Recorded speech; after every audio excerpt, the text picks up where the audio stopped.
नमस्कार दोस्तों, जय हिंद, वंदे मातरम। तारानगर में टूटा नहर, पानी के नहर टूटने से किसानों के सपने हुए चकनाचूर। अगर यही नहर अगर चुनाव से पहले टूट जाती तो हो सकता था बहुत बड़ा नुकसान नरेंद्र जी बुडानिया को। आइए दोस्तों, हम आपको बताते हैं। अगर आप नरेंद्र जी बुडानिया के फैन हैं तो वीडियो को लाइक ज़रूर करना। दोस्तों, मैं आपको बता दूं कि विधानसभा का चुनाव जो तारानगर में राजेंद्र सिंह राठौड़ और नरेंद्र जी बुडानिया के बीच में बहुत ही खतरनाक चुनाव हुआ। एक ऐसा चुनाव था जो रातों रात पलटने वाला चुनाव था। ऐसा लग रहा था जनता के माहौल से कि आज किसकी तरफ चुनाव है, और जब दूसरा दिन आता तो ऐसा लग रहा था आज किसकी तरफ है चुनाव। वो एक ऐसा चुनाव था जिसका पब्लिक, सोशल मीडिया, वोटर, किसी को भी अनुमान लगाने तक का भी नतीजा सामने नहीं आया। वो एक ऐसा चुनाव था जो हिंदुस्तान में राजस्थान की लेवल पर सबसे बड़ा चुनाव था। लेकिन चुनाव में हमेशा एक मुद्दा उठता हुआ नजर आया। हर एक सभा में, हर एक गांव में, हर एक ढाणी में वो मुद्दा था कि मैं नहर लेकर आया था। और ये बात सत्य है कि नरेंद्र जी बुडानिया ने किसानों के लिए नहर का बहुत बड़ा काम किया तारानगर में।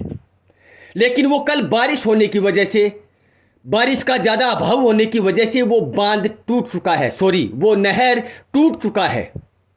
वो एक ऐसा नहर था जिस नहर की बदौलत नरेंद्र जी बुडानिया को जीत मिली थी, क्योंकि उस नहर में किसानों को वो सपने दिखाई दे रहे थे जो किसान हमेशा अपनी फसल के लिए वो सपना देखते थे। हर किसान, तारानगर का किसान उस नहर के लिए एक ऐसा सपना देख रहा था कि आने वाला भविष्य और हमारा चलने वाला वर्तमान दोनों ही खुशहाली से गुजर जाएंगे। लेकिन कल एक ऐसा हादसा हुआ कि वो नहर टूट गया। टूटने तक सीमित नहीं रहा, टूटने के बाद भी वो कम से कम 20 खेतों की फसल को खराब कर गया। अब उस फसल का हर्जाना क्या होगा, उसका नुकसान कौन भुगतेगा, ये अभी तक रिपोर्ट नहीं आई है।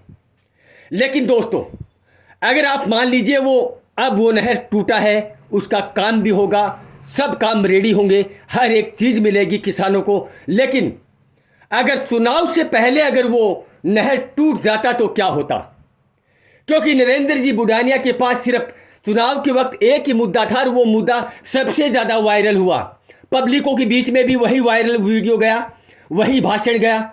हर एक किसान के बीच में भी वही एक वायरल भाषण गया जो नरेंद्र जी बुडानिया ने कहा है कि मैंने नहर लाई है, मैंने नहर का काम किया है, मैं किसानों की खुशहाली के लिए लड़ने वाला इंसान हूं। आधी से ज़्यादा मेरी नहर हो चुकी है, मैं पूरी कंप्लीट कर दूंगा मेरे चुनाव जीतने के बाद। अगर वो नहर पहले टूट जाती तो नरेंद्र जी बुडानिया को कितना नुकसान होता, ये आप लोग कमेंट बॉक्स में बताइए। लेकिन कमी क्या थी उस नहर में, यह अनुमान लगाना बड़ा ही मुश्किल है। अभी तक कुछ आगे भी नहीं आया। लेकिन 2 दिन पहले जो खतरनाक बारिश हुई, उस बारिश की वजह से ज़्यादा चांस यही लग रहा है, लोगों को सुनने को यही मिल रहा है कि बारिश के पानी के अभाव की गति तेज होने की वजह से वो बांध टूट गया। लेकिन कई लोगों का यह भी कहना है कि उस बांध से पानी गुजरता रहेगा। जिस हिसाब से पानी बरसात 2 दिन पहले हुई है, वैसा पानी तो रोज़ उसके अंदर से गुजरता है।